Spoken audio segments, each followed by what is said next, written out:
ఐదు దశాబ్దాల క్రితం పంట చేనుకెళ్తే మరుపురాని మట్టి వాసన, పర్యావరణ సమతుల్యంతో అనుకూలమైన స్థితిగతులు. ఇలాంటి ఆరోగ్యకరమైన వాతావరణ పరిస్థితుల్లో పక్షులతో పాటు అన్ని రకాల జాతులతో జీవవైవిధ్యం ఉట్టిపడేది.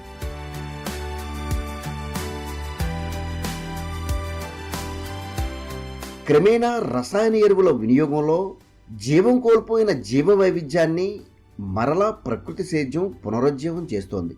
రైతు పద్మావతి పొలంలో ఇలాంటి పరిస్థితి చోటు చేసుకోవడంతో ఆరోగ్యకరమైన ప్రయోజనాలు పొందుతున్నారు.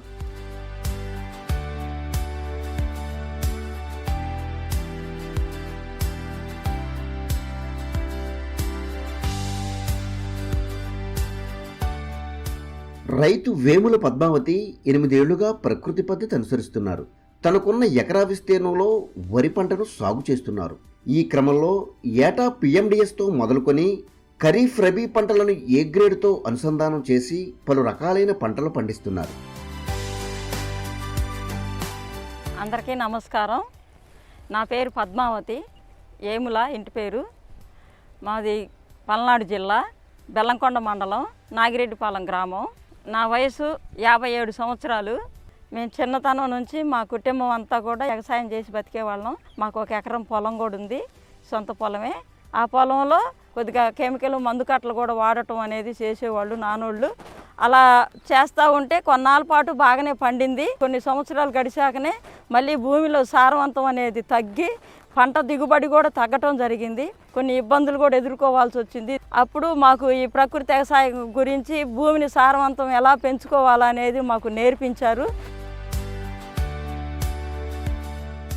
దీనిలో భాగంగా ఈ ఏడాది తొలకరికి ముందు ఎకరా విస్తీర్ణంలో పిఎండిఎస్ సాగుకు శ్రీకారం చుట్టారు. ముందుగా సాగు చేసే భూమిలో సరిపడినంత ఘనజీవామృతం వేసి దుక్కు చేసుకున్నారు.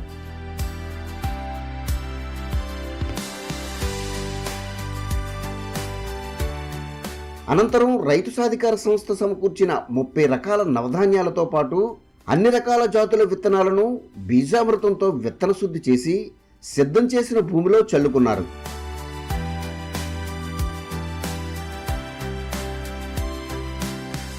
ఎరువులతో పండిస్తుంటే దిగుబడి మౌనంగా వస్తుంది.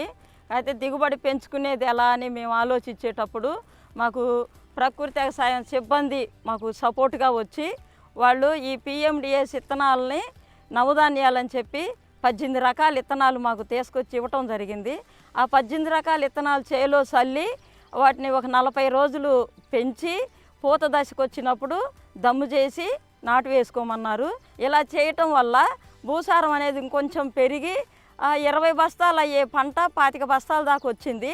2018 నుంచి ఇప్పటి వరకు కూడా ఈ 6 సంవత్సరాల మంచి ఆ పిఎండిఎస్ని మేము వదిలిపెట్టకుండా వేస్తున్నాము.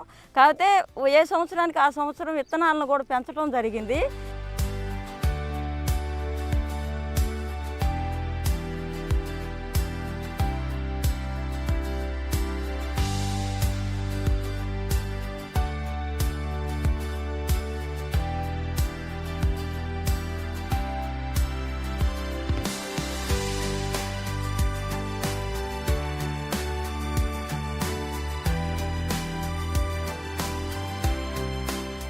అదేవిధంగా ఈ సంవత్సరం కూడా 30 రకాల విత్తనాలు తీసుకున్నాను.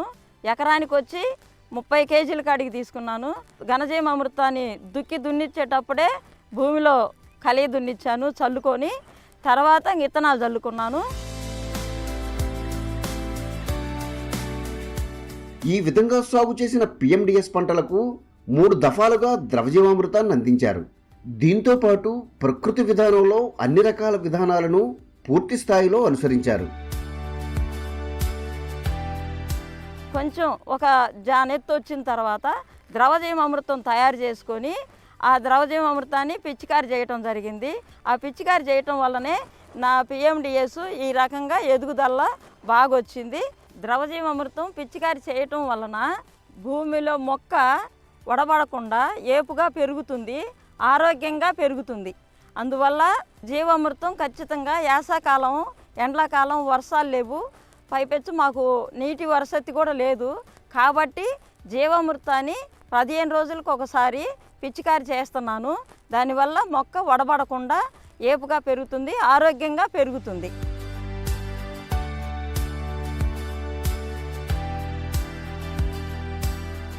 ఈ క్రమంలో సాగు చేసిన పంటల నుంచి ఆకుకూరలు, అపరాలతో పాటు ఇతర పంటలు దిగుబడి వచ్చాయి. ఆకుకూరలను ఇంటి అవసరాలకు వినియోగిస్తూ కుటుంబ సభ్యుల ఆరోగ్యం పెంపొందించుకుంటున్నారు. అపరాలను సైతం ఇదే విధంగా వినియోగించుకుంటున్నారు.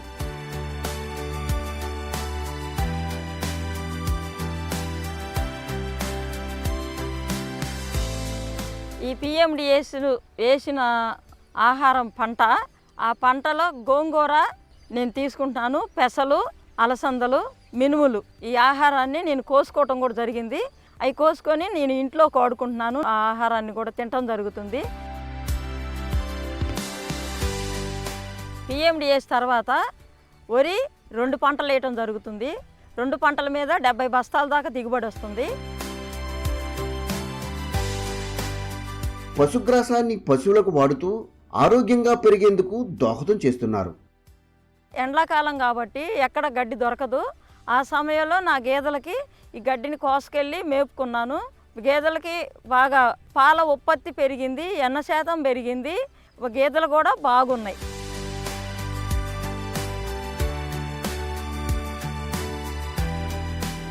వీటికి అదనంగా ఏళ్ల తరబడి ఈ పద్ధతి అనుసరించడం వల్ల భూమి సారవంతంగా మారి తేమ శాతం పెరుగుతూ వస్తోంది. దీంతోపాటు వేరు వ్యవస్థ మరింత వృద్ధి చెంది పంట విస్తరించేందుకు దోహదం చేస్తోంది. ఈ పిఎండిఎస్ వేయటం వల్ల లాభాలు, భూమిలో 30 రకాల విత్తనాలు చల్లుకుంటున్నాం కాబట్టి అందులో నూనె జాతి ఉంటుంది, పప్పు జాతి ఉంటుంది, మరి చిరుధాన్యాలు ఉంటున్నాయి, ఆకుకూరలు ఉంటున్నాయి. ఈ ఏరు వ్యవస్థ అనేది ఏ ఏరుకి ఏ ఆహారం కావాలో ఆ ఆహారాన్ని ఒక ఏరుకి ఆహారాన్ని అందించుకొని భూమిని గుల్లబార్చడానికి, మంచి సారవంతంగా తయారు చేయడానికి ఆ పంటే మనకి బాగా ఉపయోగపడుతుంది.